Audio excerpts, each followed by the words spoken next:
What's up, guys? This is David the Dog Trainer podcast, episode 5. 5 episodes in, we made it past the month. 5th one seems a little less exciting now. Dobe, what's been new? Not much. Surviving. Glad that we're doing this on the regular. Very exciting times. We've kept ourselves in those first quotes that we said on the first episode. We've kept ourselves true to this podcast. Yeah, you know. I mean, the 10 a.m. thing got interrupted by some punch keys this morning. It did. I had to. But you didn't eat one. I'm very upset. I know. I'll save it for later. Okay. All right, cool. So things are cruising along well. I think last week was one of my favorite ones that we've done so far. I think it was very insightful. I think it was an important one. Dog parks, things like that is something we get asked about very, very frequently. So being able to kind of take an entire episode and dive into that topic, I think was definitely needed. And honestly, I didn't expect to go as deep into it as we did. Honestly, last week was under my interpretation going to be a more random podcast. I think I even said it at the beginning. I was like, this is going to be kind of a random podcast. And it wound up being the opposite of random. So today is going to be a little bit more of a random podcast. We have multiple different topics. I got a couple different books in front of us here. I got a couple different things on my phone we're going to be going over here. The podcast keeps gaining traction. I think I looked at the numbers the other day, and I think each episode we're very closely nearing over 200 views on. Obviously YouTube. I think I really think Spotify has been the easiest form of listening for people. I think that's probably where people are utilizing it the most, and via the analytics I've been seeing, that's kind of been the case. The video is important, but I think that audio version of it is significantly better. So that's been cool. We've been getting more and more feedback from people on what they think of things. I think that just different types of people are starting to find the podcast and find some value out of it. I've noticed, from my personal page, a lot of the people that have been messaging me about it are people that we kind of know, friends, clients, things like that. From the Miracle Canine Training page, we've been getting quite a bit of traction from other clients that I personally don't really know. So with Miracle Canine Training at this point, basically 99% of the board and trains I don't interact with a whole lot. We have a lot of clients in and out of the facility that I don't personally know. They work with our other training staff and stuff. So I think that the podcast has also been cool to take maybe some of those people that don't know me and kind of fill them in a little bit more on some of kind of my philosophies and thoughts on things, and to be able to hear a different perspective, because all of us at Miracle Canine are kind of preaching the good word of a very particular style of training, but we're kind of articulating it to our clients in our own individual ways. So I think one of my favorite things about doing the long form that I've talked to about some of my clients and stuff so far is because all of these podcasts are pretty much 2 hours or so long, I find myself kind of reiterating certain points and being able to grasp those concepts in my head, feeling like I have more time to talk about them. So it comes out in different ways than I would say it in a 1 hour long lesson, where it's boom, I got 4 seconds to talk about this thing before we have to move on to the next thing, and et cetera, et cetera. So I think that's been pretty cool. Josh, have any of your friends listened to this podcast? I think so. I think actually Michael. Oh, yeah? Michael? Yeah, he was telling me about it. So nice. I think it's got a lot of organic growth so far, which is wonderful to see. Yeah. Especially for just doing it and just throwing it up on our social medias and stuff. So I would completely agree. So it's been good. So we're going to start off today with another fan question. We'll call it a fan question, maybe. Okay. I like that. I like the sound of that. So this is, do you remember Tahoe? Yeah. From Columbus? Okay, yeah. Okay, so Abby, Tahoe was a board and train that we did at our Columbus facility back in my last company. He's an Australian cattle dog. His owners were living in the Pennsylvania area at the time, I believe, and brought him up for that board and train. And she's kind of followed along with us ever since. She's brought Tahoe and her other dog up to our Cleveland location once we closed down our Columbus one for some follow-up support and stuff, and has been a regular as far as asking questions and following our content and things like that. So she sent me a very interesting video that I'm sure you've seen this go around a little bit. but it is this new trend that I don't know if it started on TikTok or what it is, but it's the dogs talking, utilizing like the talk buttons. Oh, yeah. Have you seen that? Yep. Yeah. So outside. Yeah. Outside. Yeah. And they all have those robot robot like voice. Stephen Hawking's voice. Yeah, it's the worst voices ever. So, anyway, so she sent me this video from a page called Hunger for Words. And she asked, I really want to know what you guys think about this trend in the dog world of adding in all these buttons. Please talk about it on the next podcast. And listen, if we get a direct, please talk about this on the next podcast, we're probably going to talk about it on the next podcast because we don't really have that many of those. So keep telling us what to talk about on the podcast. All right, so we're going to play this video. I'm going to see if I can hold this up in a way where the camera can hear it and that you can see it. So here we go.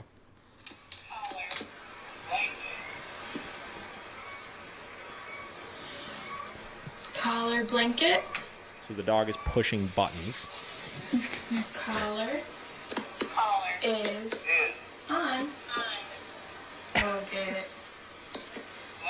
Blanket from the couch. Back here. Oh my God. I have so many thoughts about this. Blanket. Look at this guy just snoozing on the couch too while it's going on. Blanket. Here's blanket.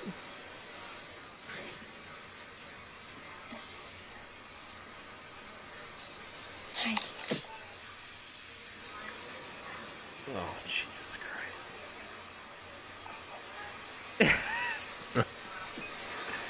All right, so basically what we're watching here is we're watching a dog in front of this platform of, what is this? There's 4, 8, 16, 30.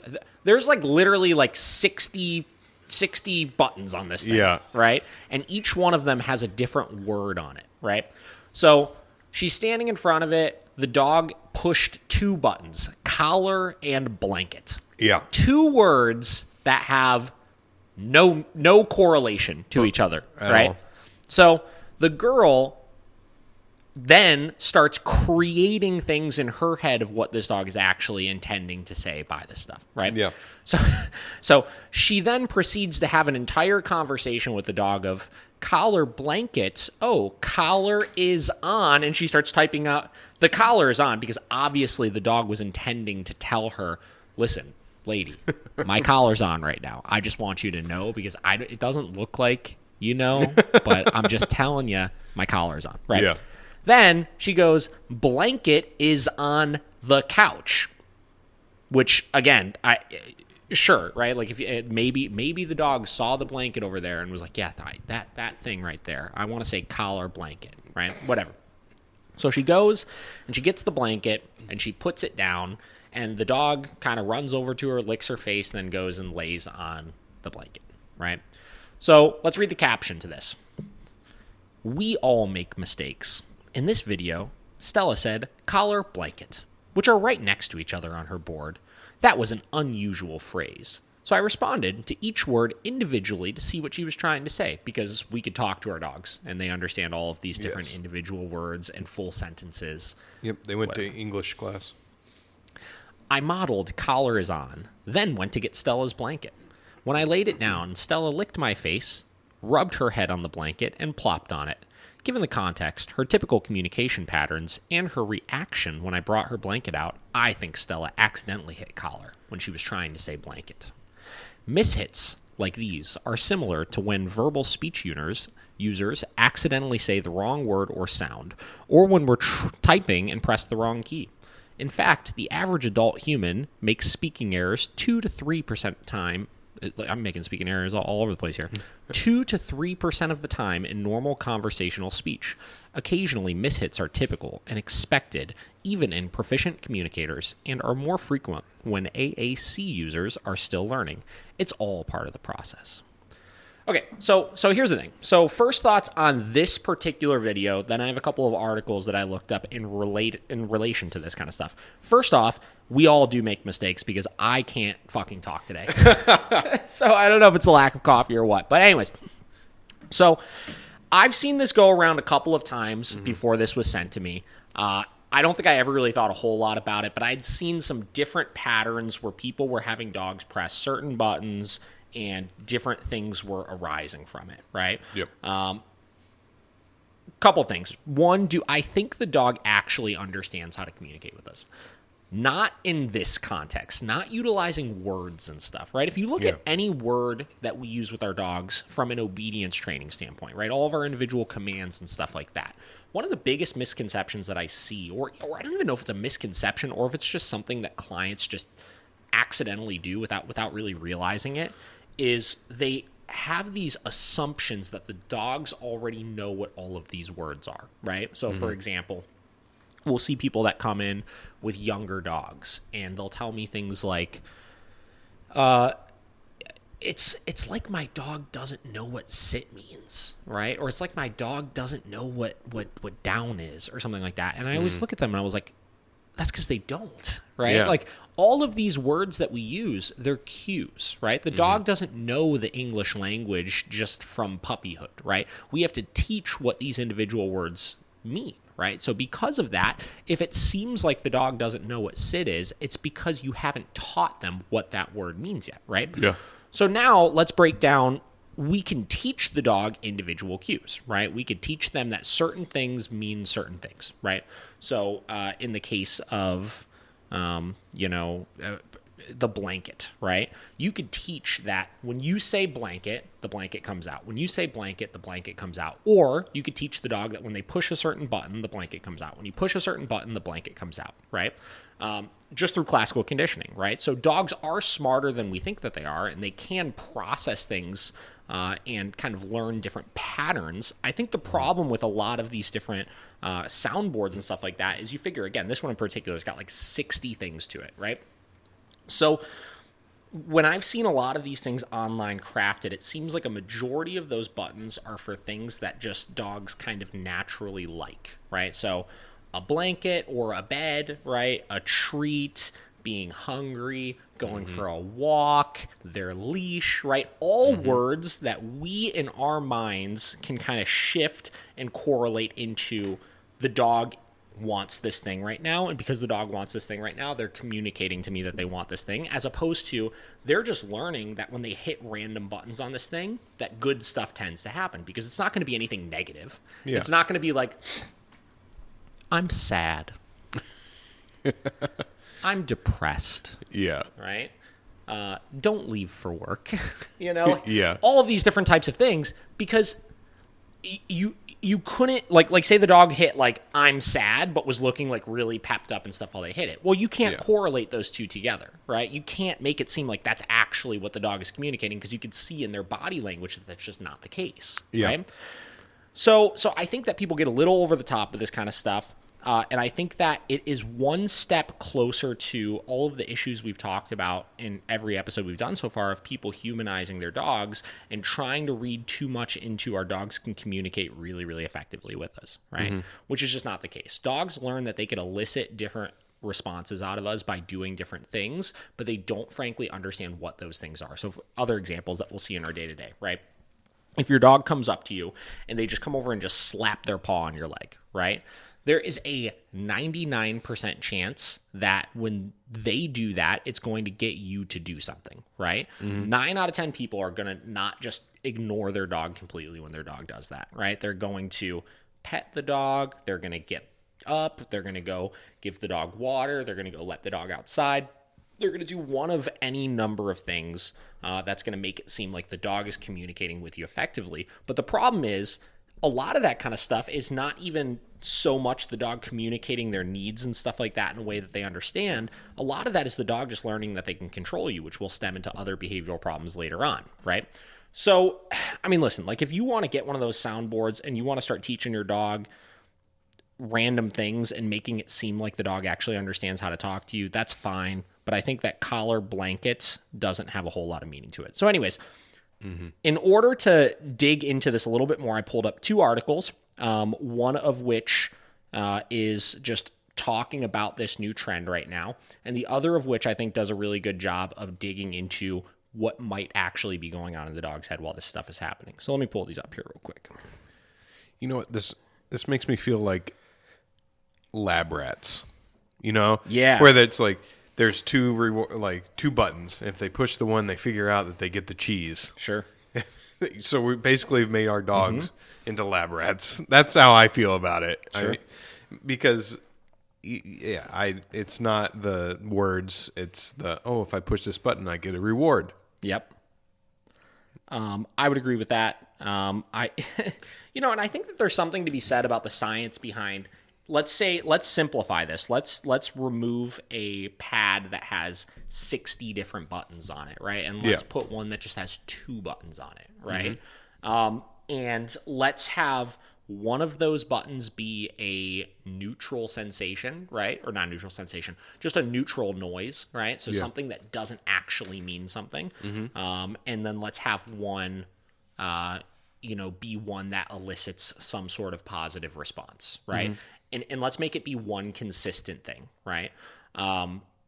Like let's say going outside, right? Whatever. So we can teach the dog at that point to distinguish the difference between those 2 buttons. We could teach them to distinguish that one of those buttons, nothing happens. One of those buttons, something positive happens, right? Yep. And they're going to be able to, over time, correlate that when I hit this button on the right, it means to do something. The one on the left means to do nothing, right? So we can train complex behaviors like that. That's frankly how scent work dogs are trained, right? Whether you're doing narcotics detection, explosives detection, whether you're just doing fun training with like birch and like other sorts of like hunting scents and stuff. Yeah. That's how you train those types of things, right? So we used to do a lot of work with narcotics detection, and essentially what you would do is you would get a bunch of boxes that have holes in them, and one of those boxes would be the hot box, right? So it's the one that, in this case, had a particular odor to it, that when the dog stuck their nose in that box, they got rewarded for it consistently. So something positive happened. So it was the charged one, right? And then we would have multiple other boxes that were exactly the same that did not have the odor, that they could stick their nose in that all day long. They weren't going to get rewarded for it. So what happened is over time, as they realized that this one right here is the one that gets me rewarded, they would start just ignoring all of the other ones, even though they looked exactly the same. Now, in this case, there was an odor that helped them distinguish the difference between them. Yeah. In this case, with the 2 buttons that we're talking about, they would have to distinguish either that it is the button that's consistently in the same spot, so the one on the right side, so you wouldn't be able to switch them up or anything, or maybe it had a different texture to it, or it was shaped differently or something like that you could teach them that, right? So we can teach our dogs to quote-unquote talk to us, right? But when we say talk to us, everybody wants to humanize this and look at it like my dog is actually communicating these complex things to me, right? And they're understanding these words. Like we make up these stories in our head about how they're understanding these words that we're saying, and they're really grasping, I want you to take my blanket from over there and put it down over here, or this or that, right? We make up these stories with it. So anyway, so going to this first article, can dogs talk? How to teach your dog to talk with buttons, right? So, and again, we got another dog here in front of some buttons. Again, in this case, the problem is there's so many of them, right? And because there's so many of them, all of these buttons have positive correlations to it. There's no distinguishing the difference between anything. Like I said, where you could distinguish one is neutral, one creates this, or one creates this, one creates this. The dog can't figure out that all of those mean one very specific thing, right? So anyways, our dogs are incredibly smart and can learn so much about the human world, including words and phrases, which is true, right? We can teach them different words mean different things, right? Yep. Every dog owner has enjoyed conversations with our canine companions. We tell them how our day went. We share our secrets. We comment on their adorable, fluffy faces. Our dogs respond with toothy smiles, tail wags, and sometimes lick to the cheeks. But when it comes to our dogs talking back to us, we're usually limited to interpreting their canine body language. Also, I want to point out here that this article was written by Haley Bergeland. And then... This is something that drives me nuts in the dog training world.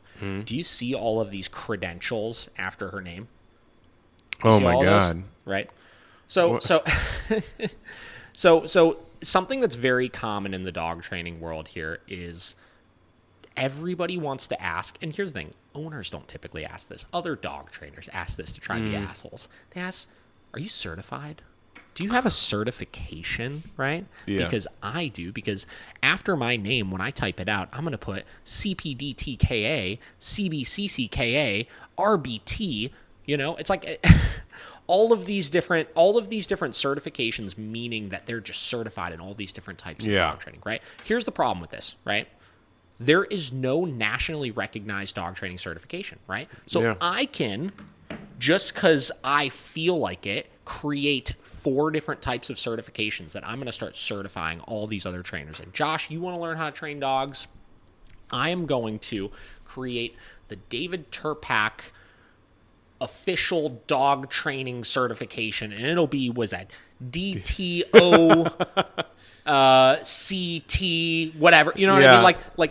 And as soon as you pass my 2-week course on that, you're going to be able to put those credentials after your name, right? Wow. And then I'm going to go ahead and do this, and then after that, I'm going to go ahead and you're going to put those credentials after your name. So the problem is people use this just like people actual doctors and people that have actual degrees and stuff like that put things after their name, right? Yep. And the thing that drives me crazy is in a lot of cases, people will utilize these certifications as some sort of reason why they're better than the other dog trainer, right? Which is just frankly not the case. So diverting here, whatever. Dog training certifications are not real. If you see people putting dog training certifications after their name, I encourage you to look into those individual ones and find out that there is the only person that says that those things hold any water is the people that actually know what those things are, right? Yeah. Outside of that, it means literally nothing because there's no regulation in that industry. Whatever. Drives me crazy here. And especially when I see articles like this of this is a person with 3 individual dog training certifications trying to justify why these dogs understand what these buttons are. So anyways, on the other hand, maybe you've seen some of those recent popular dogging or talking dog videos on TikTok or Instagram where dogs push sound emitting buttons to communicate with their owners. The dog standing next to a row of buttons that have pre-recorded words pushes one of the buttons with their paw and words like more and now are heard. It seems as though these dogs are using human words to tell their dog moms and dads that they Jesus Christ, that they want more walkies or need more snacks. But are these button-pushing dogs actually talking? Well, the science is still out on this one, but it's definitely a neat trick you could teach your pup. So basically, the whole point of this, are they actually talking? Well, we don't know. Yeah, we have no idea. There's no science behind it, but we're going to say that it looks cool. If you want to give Spot another way to communicate his needs with you, you could certainly teach your dog to talk using word buttons. By using positive reinforcement and a learning technique called shaping, where you teach a behavior bit by bit over time, you could teach any dog this fun skill.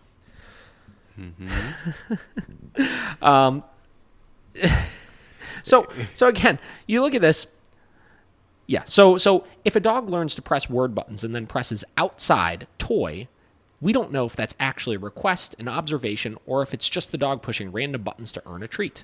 The story of Clever Hans is a good example of this dilemma. Although Hans was clearly a wonderfully smart horse, it was eventually discovered that when he appeared to do math, read, or perform other amazing mental feats, he was picking up on cues from his teacher, not actually answering the problems himself. His abilities did not prove that he could use language the way people do, and science has yet been able to show that dogs possess those higher-level language skills either. Can you teach your dog to talk? Teaching a dog to use human words isn't the same as teaching a dog human language, but we could teach them ways to use human words. Dogs are great at building associations and picking up on cues in different contexts to create meaning. Like in the Stella the Talking Dog videos, we could teach our dogs to press buttons that say things like outside, play, or ouch. From there, it's really up to you to decide if you think you're carrying on a conversation with your dog.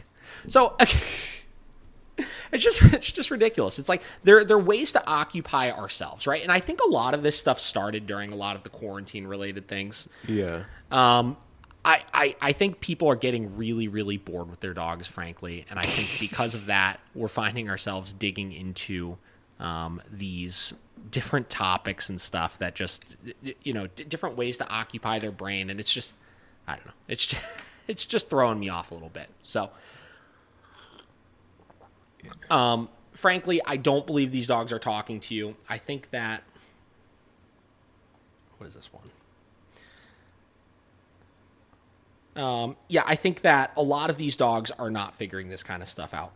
I feel like I had one. My links are getting mixed up here. I'm trying to figure out if I read the first one or the second one first here. Gotcha. Well, I mean, even in that article, she just used a lot of words to say, we don't know, or, maybe they're communicating with you. Like, I feel like she was trying to prove a point and she couldn't prove it. And then she kind of noticed that towards the end of her own article. I mean, hey, good on you. Like, if you can get your dog to do that and it helps you with your dog, okay. But I think what you're trying to get at is you're not actually having a conversation with your dog. You've just taught your dog another cue. Yes, I would agree with that. Okay, so this is the one. So I believe this one here is from, this is somebody that has a little bit more of a background in some of the psychology of this kind of stuff. So we're going to dig through this one for a minute. So this one is, can that dog on Instagram really talk, right? So any pet owner knows that her pet is the best one. There's real joy in bonding with an animal, a being that loves you unconditionally and is unburdened by bills and career woes and impeachment hearings. Sure, you know that when your dog looks at your steak and lifts a paw, he wants a piece, but you want a deeper way to connect. If only there were some way to really talk to our pets, to know what they really want, and for them to know just how much you love them. Enter Stella, an adorable chocolate-covered Catalua and Blue Heeler mix. Her person, Christina Hunger, is a speech-language pathologist who discovered how dogs can talk. According to the Instagram page she's made for Stella, her followers more than doubled in a week after People magazine ran a November 4th profile on Stella. Nearly 500,000 people are watching Hunger's post, which show short clips of Stella pushing buttons that play recordings of words like play, outside, and eat. In each post, Hunger translates Stella's button pushing. In one of her earlier posts made in July, Stella pushes outside, and Stella, which Hunger says in her post, is an example of how Stella combines words to tell us what she wants. In more recent posts, Hunger is excited to Stella's progress. She says Stella has combined good and bye to say goodbye, and that later Jake is Hunger's partner, in response to him doing a chore, meant to do that later.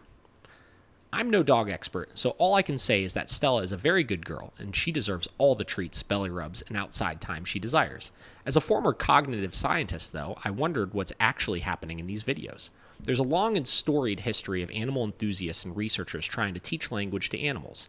In particular, to our cousins in the primate family, who scientists reasoned are most likely to share our language abilities, people have spent decades training chimpanzees, bonobos, and gorillas to speak, using sign language or soundboards similar to Stella's buttons. And while primates have demonstrated an impressive ability to sign words or press soundbar buttons, researchers have pointed out flaws in these animals' trainers' extraordinary claims.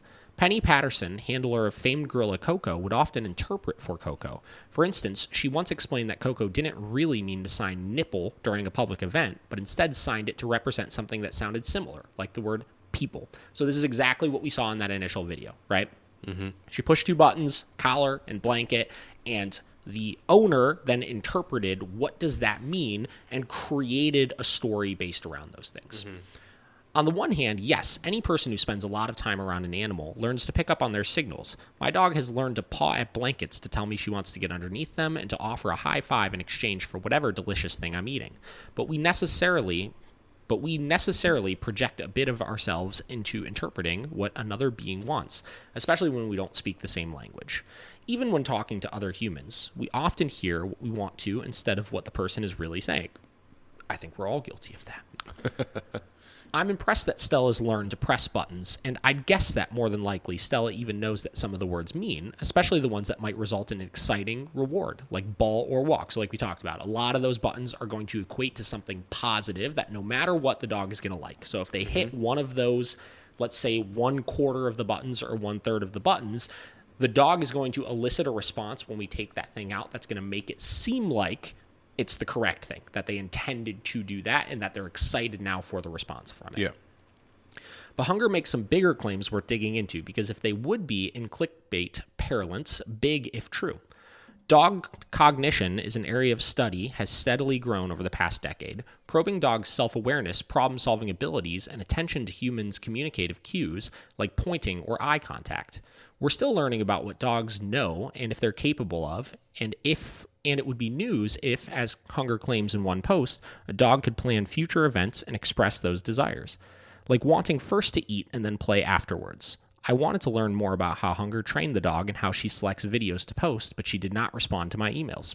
Instead, I enlisted a couple of dog cognition researchers to help me unpack the themes in Stella's posts.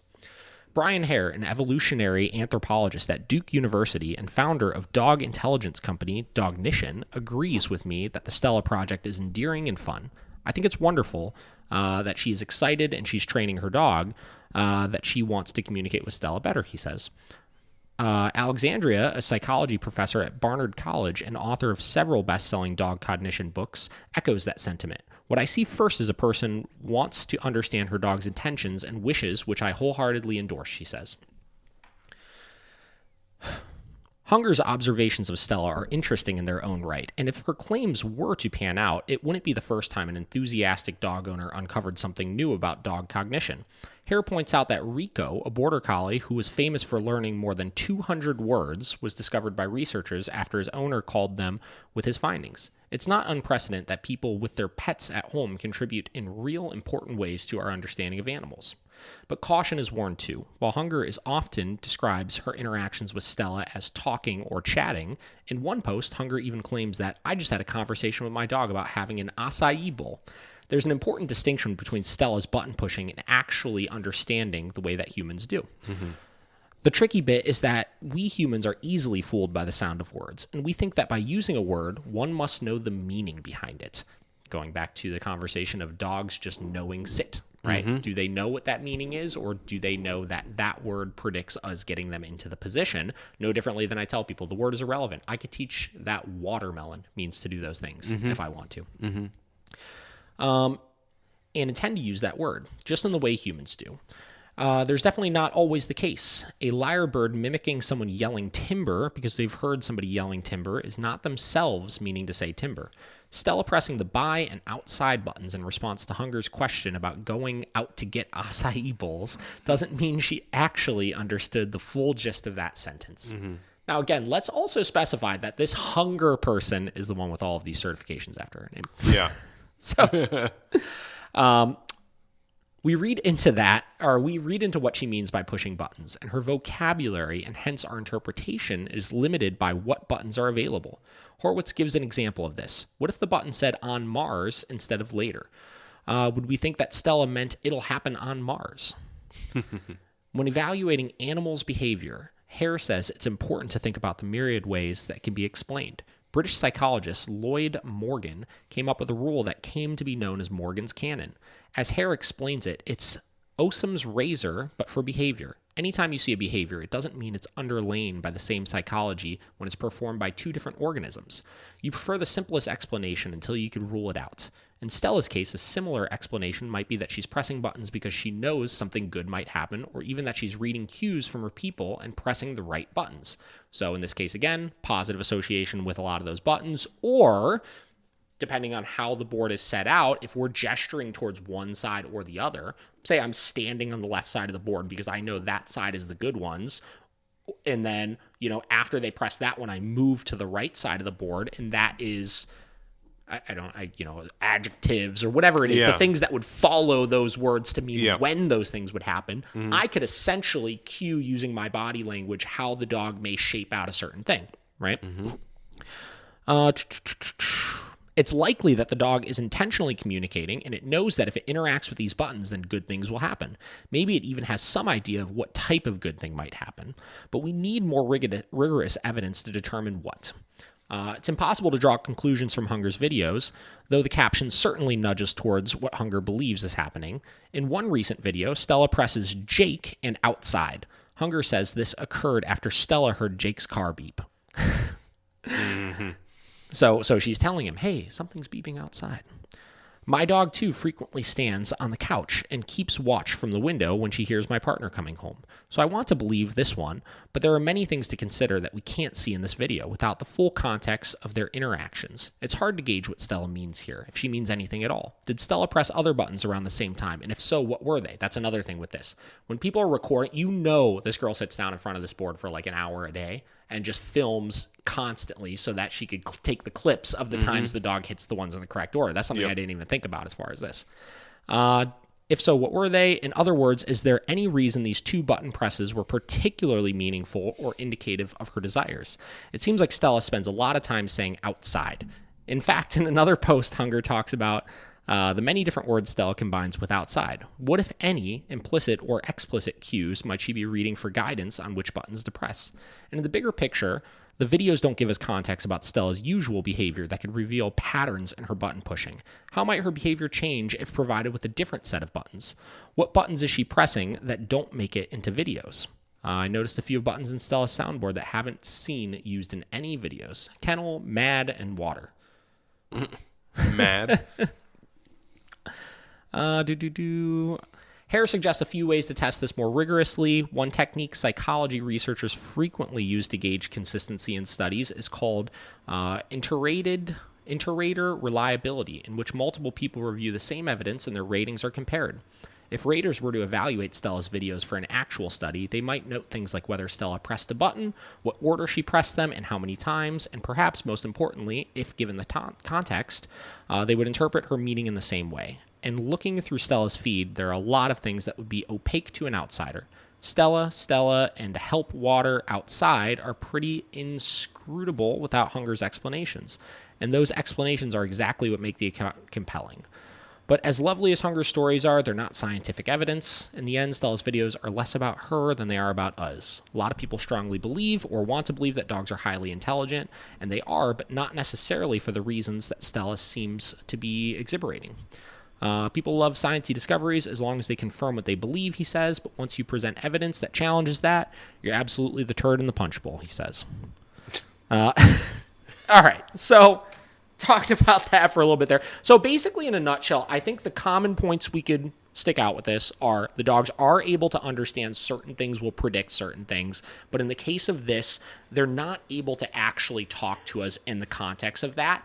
And on a broader spectrum, I could, just like humans will make up stories of why their dogs do certain things from a behavioral issue standpoint, humans can also make up issues as far as virtually anything else. You can create a story for just about anything that you want to when presented with that situation. So, I don't know. Abby, I hope that answers exactly what you wanted to know about that. We talked pretty deep into that there. Yeah, we did. All right. So, random podcast, first step done here. So, we're going to get into some actual dog training stuff here next. So, all right. We've been talking about Caesar's Way book for a little bit there. I have a ton of different dog training books that I want to start burning through on this podcast here. Caesar's Way, I still want to finish with Emily and Krista here. But there is one section in it that we're going to start rolling through here.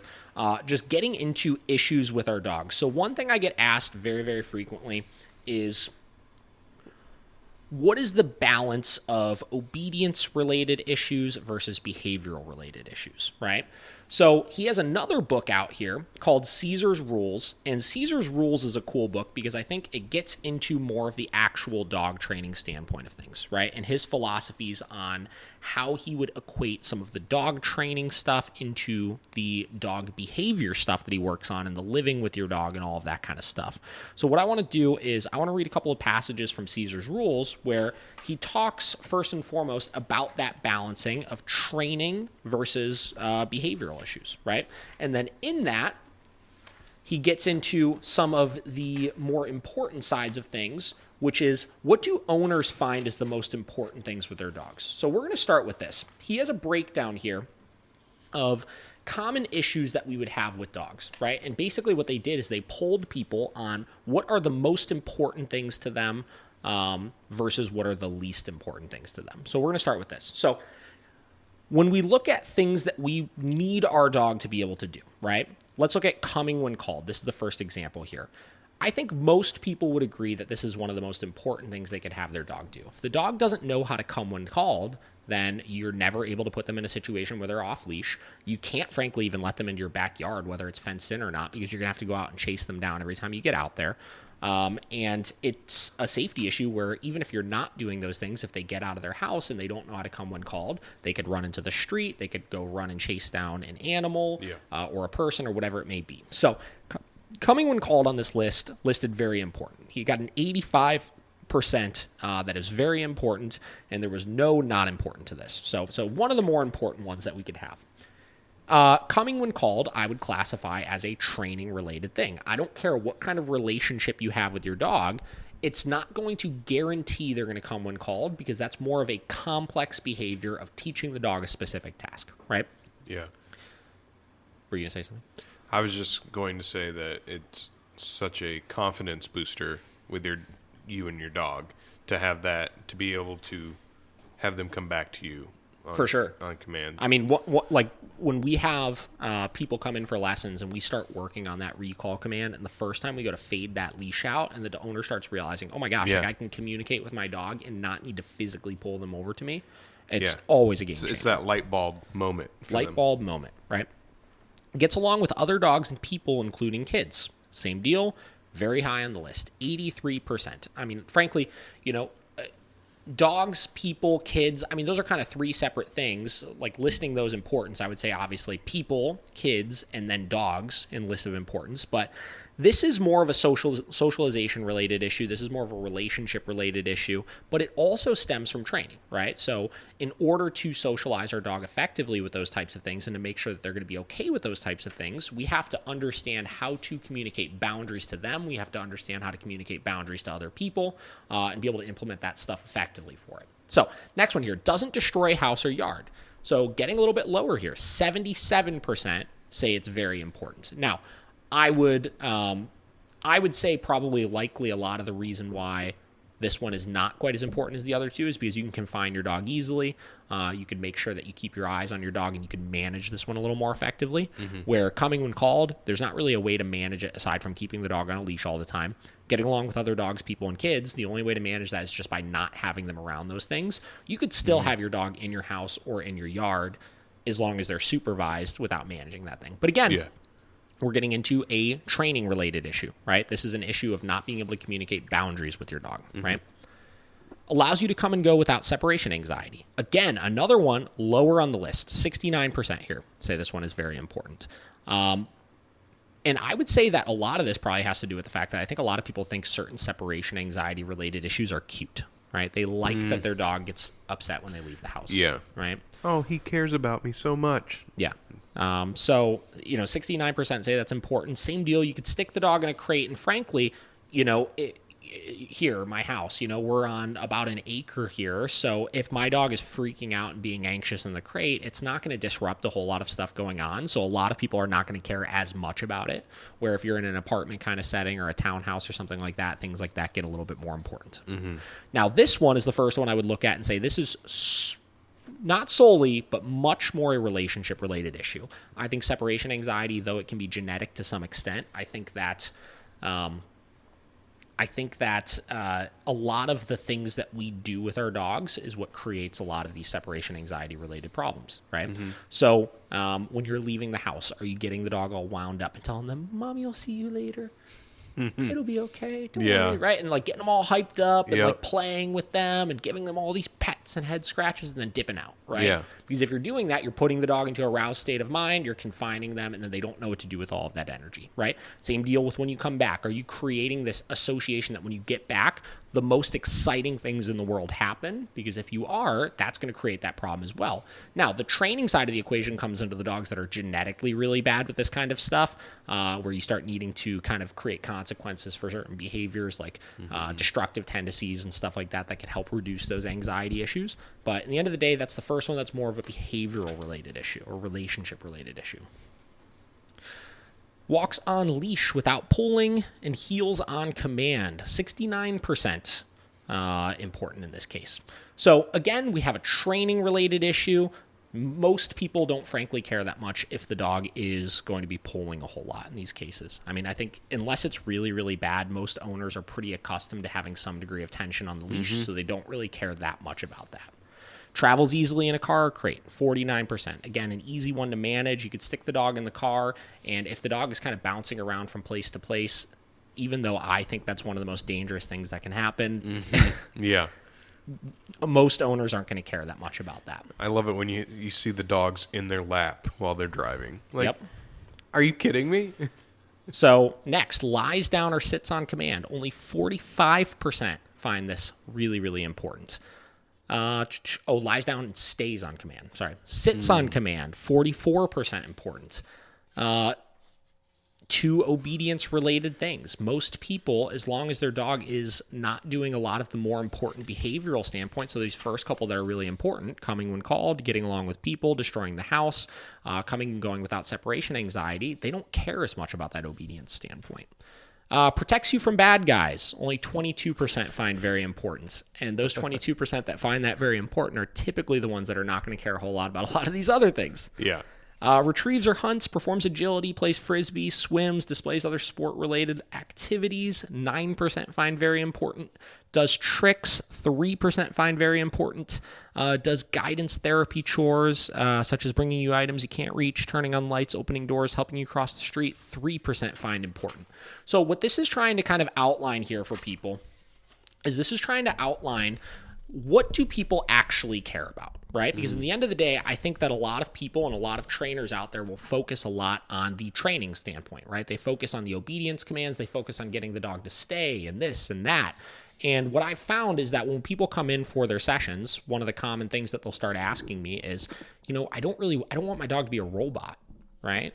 I don't want to have to micromanage my dog all the time. Yeah. Right. I don't want to have to be constantly using these commands. And, if they do break their downstay, why do I need to correct them so firmly for it and this and that? And I think these are all really fair points that he's trying to outline in this from the standpoint of if you really look at what the general population cares about when it comes to owning a dog, it's that they could live harmoniously with them. It's not necessarily that they could do all of this fancy schmancy stuff.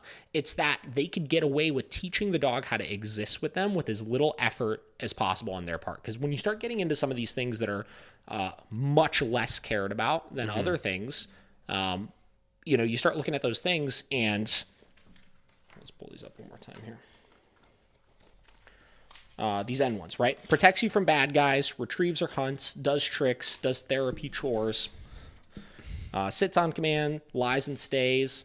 All of those things are things that are going to take significantly more effort from your part, right? Yeah. You have to go through the process of training and teaching all of those things and enforcing those things and using them regularly. And though there's some people out there, like the people with the soundboards and stuff like that want to spend all of that time with their dog, working with their dog. And again, not dogging super hard on the soundboard thing. I think that the psychology of teaching people that or telling people that like the dog actually understands some of this stuff is a little bit irresponsible because it creates a lot of other behavioral issues, right? But if you want to do different enrichment related activities like puzzles, or in this case, the soundboard thing is kind of just a puzzle. It's stimulating the dog's brain. They're trying to figure out how do I get responses or elicit things out of mom and dad, right?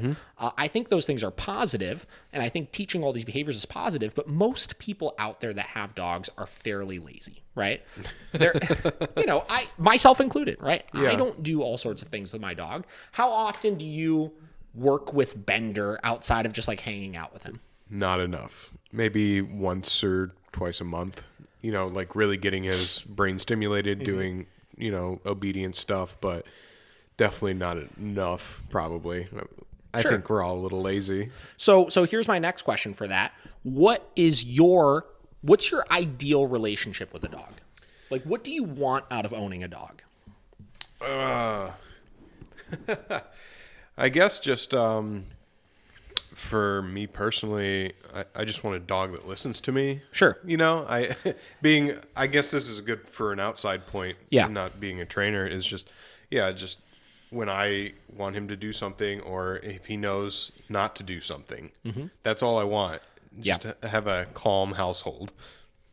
When you say that you want him to listen to you, what sorts of things do you mean when you say that? Okay. I guess be waiting to eat. When I feed him, he has to lay down and he has to wait for command to be able to eat. Stay off the couch. Don't jump on people when they come in. Don't bark at people. Sure. No.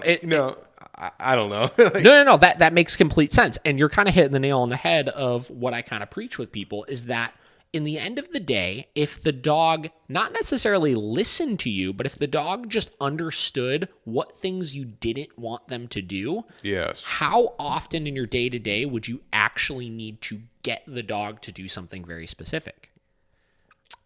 You know what I mean? So those examples, right? If your dog just didn't jump on your guests, right? And just stayed off the couch and just automatically just waited for their food before you told them it was okay to have it. And what were the other examples you used? I mean, those were... That was about it. Yeah. You know. So if he just didn't do those things, what other specific things would you need to get your dog to do? Right? Nothing really. The rest would just be extra obedience. You know? Well, looking at this then, right? Coming when called, that would be a specific thing you would need to get him to do, even though he understood not to do those things. Yep. Right? Getting along with other dogs, people, and kids, right? Mm-hmm. Not destroying your house, but that kind of equates to things that you don't want the dog to do, right? Yes. Understanding those boundaries. Hey, don't jump on my couch. Yeah. Don't destroy my couch, right? Yep. Don't chew on my furniture, right? Don't dig holes in the garden. Right?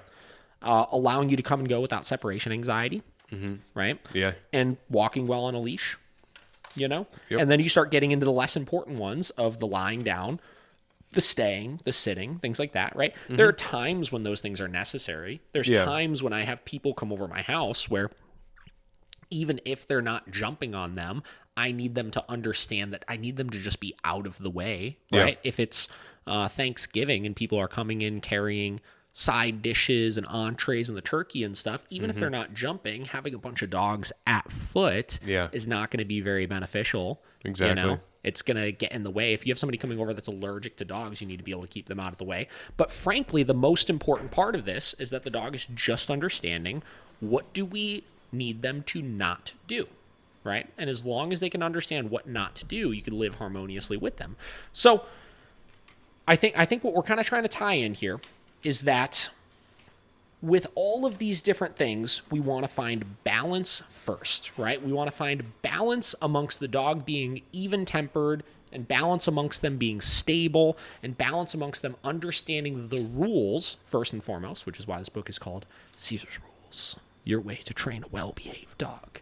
And if we could teach those things are kind of training, right? But at the same time, in the way that Caesar trains, a lot of those are just discipline related things. And same deal with us, right?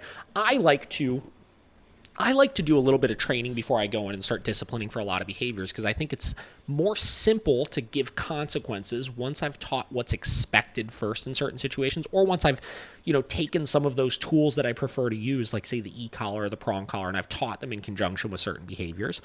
I think it's easier once you've taught some of those tools to then take those tools and implement them in more of a corrective fashion. But if you're just training the way Caesar does and you're just creating boundaries and consequences and using the little kind of hand poke, or the little side nudge with the foot kind of thing he does on the walk and everything, I think that you could do most of these things first without doing any sort of training. And then from there, you could teach only the core essentials. So let's say I got a dog in, right? And I've done this before as experiments. We used to do shorter board and train programs where we wouldn't teach the dog anything except how to walk on a leash and how to come when called. And then we would just correct for everything else, essentially. And what we found is that we wouldn't see much of a difference in the dog's temperament by the end of the program than if we did the full training program of all the obedience. Now, the owners like all of that obedience, and they like the ability to be able to get the dog into downstays and put them onto beds and this and that, right? Because it helps them feel like the dog listens to them more, right? Yeah.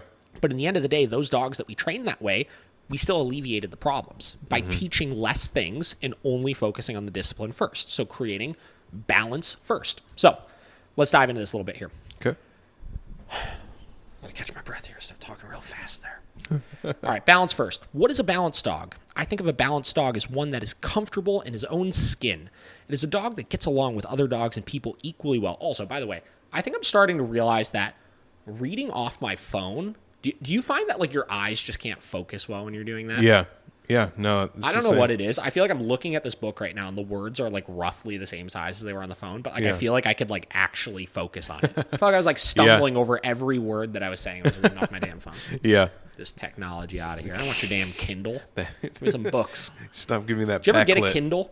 I never did. No. But aren't they supposed to not give you that same It does feeling. have kind of a different type of screen to it. It's I've never supposed to- had one before. It's supposed to be like it's actually a page or whatever. Yeah. Like, so it's not super backlit, I guess. Yeah. I don't know. I like books. I like turning pages and stuff, feeling You like it, the physical. Like the physical. All right. Anyways, what is balance? I think of a balanced dog as one that is comfortable in his own skin. It is a dog that gets along with other dogs and people equally well, that understands the patterns and routines of his life, but also welcomes new experiences, and that isn't handicapped by behavioral issues like fear, anxiety, or obsession. I've used the term balance around my colleague Martin Deely many times. Martin is a celebrity dog trainer for people that don't know him. So I asked him what the word has come to mean to him. What is balanced in my mind? Asked Martin. A dog that is sound in body and mind. A healthy dog is the easy answer. Physical health is easy one to identify. If a dog has any pain or is not feeling good, then obviously it does not train easily and may not even want to train or accommodate your requests. Health, though, can affect the mental state, so we need to ensure that we have a healthy puppy as the foundation of a trainable dog. This is something we see all the time. So people like to ask, what age is too old to train a dog? And I always say it's 100% dictated on their health, because here's the thing. We've worked with dogs through 9 or 10 years old that train just as easily as any other dog, assuming they're in good physical health, right? Some of these dogs at 9 and 10 act like they're like fucking 5, right? I've also seen younger dogs. I have a dog that just came in for lessons 2 weeks ago, started, and it was a multi-dog household. She signed up for training for both of them. She brought both of the dogs in, and they're not very old. I think the one is like 1 or 2 and the other is like 6, somewhere around there. Okay. The 6-year-old dog had like double torn ACLs and stuff. One of them had like some additional injury happen to its knee, and I could just see as it was walking, like the knee just like, kind of like kicking out to the side, and like anytime we would make him turn or anything like that, just seemed like he was in pain, man. You know? And she was having issues with this dog in the house with like different aggression related stuff towards the other dogs, and it was starting to become a mess. And I was like, listen, this dog is clearly in discomfort right now, and these issues you're having with the other dogs in the house, they're newer issues, right? That you didn't have them all the time, and I think a lot of that has to do with the dog is not as tolerant to all of the other dogs' antics due to the physical discomfort, right? So because of that, you have one of two options, right? You have to, one, get that issue resolved and figure out what sort of surgery or medication or whatever does the dog need to be on to decrease that discomfort. Or two, you need to start adjusting and altering your approach to how you're interacting with your dogs from the standpoint of, if we can't fix that problem with that dog and make it more tolerant by decreasing its discomfort, we need to go the other extreme and create better advocation for that dog from the standpoint of the other dogs, right? Maybe the other dogs just need to leave him alone for a little bit. You know, maybe like literally they're not even allowed to go up and sniff him or go lay next to him or anything like that. And you create those boundaries to help him feel more comfortable. And this is the same deal with, well, if people call and they'll have like a 14-year-old dog or a 15-year-old dog, the dog's probably going to live another year, right?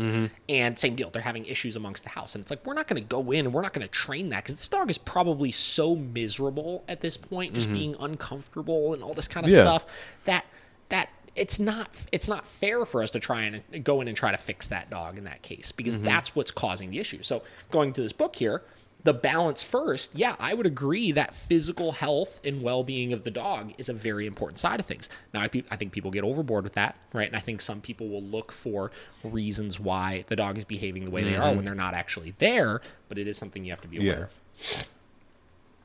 All right, back to the book. Ian Dunbar has a very personal story about a dog whose health affected his ability to be trained. I have a Rottie and red-bone coonhound mix. He's getting pretty old now, and he blew out his cruciate, and so he had a TPLO, tibial plateau leveling ostomy operation, a tremendous operation. You go in and the dog walks out 2 days later. Within 3 days, his entire personality changed. He became a totally happy, silly dog. We realized we've been living with a dog for 5 years who was in extreme pain, and that's why he was slow to sit, slow to come, slow to lie down. After this operation, we had a totally different dog on our hands, so there may be very good reasons why the dog doesn't want to come or sit. Again, I completely agree with that. Those are primarily with more serious health conditions, though. This is not just, your young dog is being slow on the recall, so they're probably in pain. You got to be aware of that side of things too, but definitely keep those things in mind. When there's the mental, psychological side of balance, What am I looking for in a mentally stable dog or a balanced mind? Martin Deely ponders. Like in ourselves, stability in dogs comes from rules, structure, and stability in life. We know what is going to happen. We know what to expect, and we are confident in how it all occurs. Even new situations, new people, new dogs, and other animals are approached with confidence and acceptance. If your dog is to achieve balance, he must be fulfilled as an animal first, then as a dog, then whatever breed he happens to be, and then as your specific individual dog with a particular name. You could read more in-depth explanations and instructions on how to create balance in your dog in some of my earlier books. Here I provide what I consider the basics for creating a balanced dog. So let's see what these are. Okay. Caesar's rules for a balanced dog. When you bring a dog into your life, don't just think of what you want from him. Think first of what you need to give this dog to make him happy under your roof. Start by thinking of your dog as an animal, then as a dog, then as a breed, then as a name, and fulfill your dog's needs in that order. In my experience, once you've fulfilled those needs of your dog, he will automatically want to fulfill your needs in return. I don't know about that last part, but we have to make sure that we are fulfilling them from a standpoint of mental and physical exercise, mental being the most important. I tell people when they come in for their first one-on-one session, your dog will be the most tired you've ever seen them in their life after that first or second session, right? It's the first time that they have been mentally stimulated in a way like that, because everything else we've done with them, the walks, throwing the ball, playing with the toys, they're not mental stimulation. They're physical stimulation. And though that will short-term tire the dog out, the mental stimulation is what they need. Animals are not designed, particularly dogs are not designed for long, extended periods of physical exercise. They're designed and intended for short bursts of it, but they're designed and intended to process information, and they're designed and intended to kind of dissect a lot of the things going on around them and figure out, how do we hunt? How do we do this? How do we, find all of the things that we're looking for and utilize their brains like that? Because that's what makes them tired. I think that's a big thing people miss too. They don't understand how much importance that is for having mental stimulation for their dog. Like you said, it's always throw the ball, do this, do that. But I think it is so surprising when you have a dog come in for the first time to get trained and how incredibly exhausted. Yeah. And you're just like, all we did was walk down the street and Literally back. nothing. You know what I mean? Like a lot of the times when those dogs come in for that first session, they're staying in one room. They're not really moving around that much. They're just using their brain and figuring out how to process and problem solve things. Yeah. Right. Especially, when they have these wiry dogs, they're like, oh, they always have so much stamina and energy. And then, a half-hour session, and then they're out like a light. Yep. Yeah, for sure. And that goes back to, again, the conversation we had about the soundboards and the puzzles and all that kind of stuff. The problem is not with those activities that you're doing with your dog, because those will, to some extent, create mental stimulation, right? It's just, it's the humanizing side of things that's the problem. So, Exactly. Number 2, of course you want a dog to love, but love is not the first or only thing dogs need to be happy. Just as with most humans, love alone is not enough. Follow my 3-part formula of exercise, discipline, rules, boundaries, and limitation. So this includes training and affection in that order. So we talk about this all the time. Love creates problems because we give the love to our dogs in situations where they don't know what it means, right? We give the love to them in the situations when they're stressed out, which is just giving them positive reinforcement, reinforcing those negative states of mind that the dog is in. We give them the love in the situations when we're trying to stop them from jumping all over us or stop the separation anxiety or whatever it may be, which just further reinforces those things. Love should only be given, or, I don't typically like using that word for it. I prefer just affection, because that's how you share the love, right? The affection should only be shared with our dogs after we've accomplished all of the things we want to accomplish first. And that could even be rewards, right? The rewards in my training program don't get implemented until the dog understands what it is that I want first, right? That way I'm not clouding anything. That way I'm accomplishing the actual goal, which is getting that dog into a more compliant, disciplined state of mind, which is number 2 of this, right? And then obviously the exercise. So fulfilling the dog through exercise, making sure that they're not super pent up and full of energy, even though lack of exercise is not an excuse for the dog not listening to you. If we tackle that first, we're making things fair, right? Okay. If a dog is in a crate for 23 hours a day for a week straight and we take them out, it's still not an excuse for them to jump on me or to bite my guests or this or that, right? But it's going to make it significantly harder for them to not do those things. Yeah. Right? So exercise first, the discipline through creating the consequences for those things they shouldn't be, and then the affection in that order. So next thing. Exercise. Oh, this just breakdowns those things. Exercise means at least 1 and preferably 2 long walks a day, 45 minutes or longer. That is a lot of walking. He used to talk about that all the time. I mean, you're talking an hour and a half of walking a day. That'd be nice. If I have clients that do that. I don't know how they block out the time to do so. 30 minutes minimum, depending on your dog's breed, size, energy level, and age. Letting your dog run free in your backyard doesn't cut it.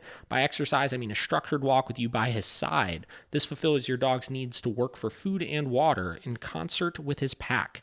It's also the single most powerful tool you have at your disposal for creating a deep, meaningful bond with your dog. And on top of that, it's free.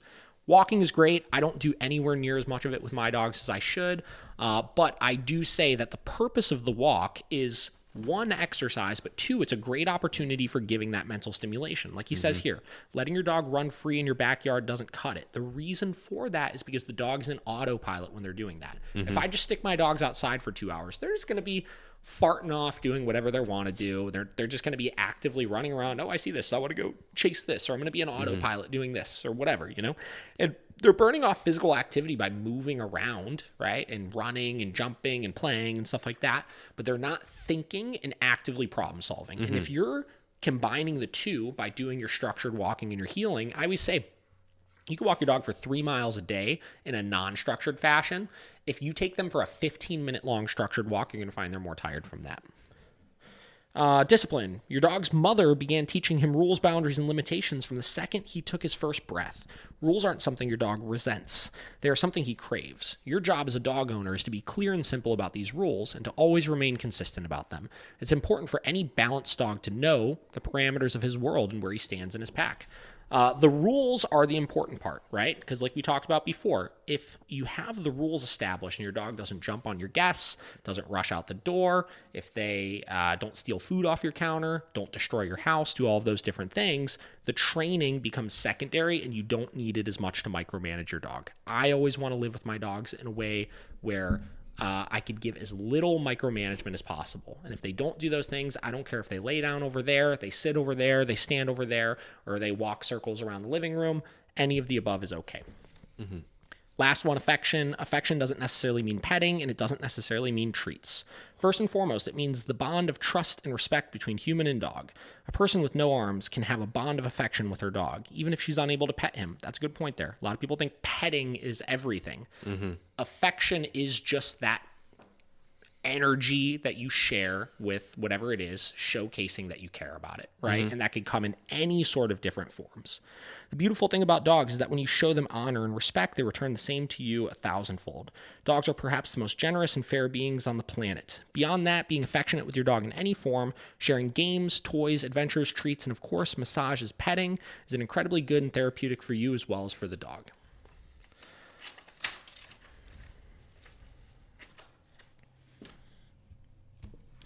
Boom.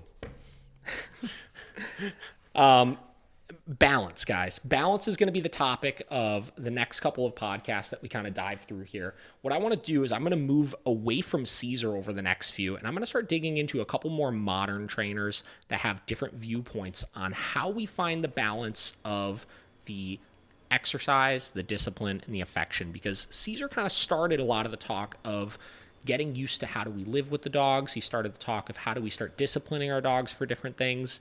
And, how do we combine all of that in a way that makes sense to the animal, right?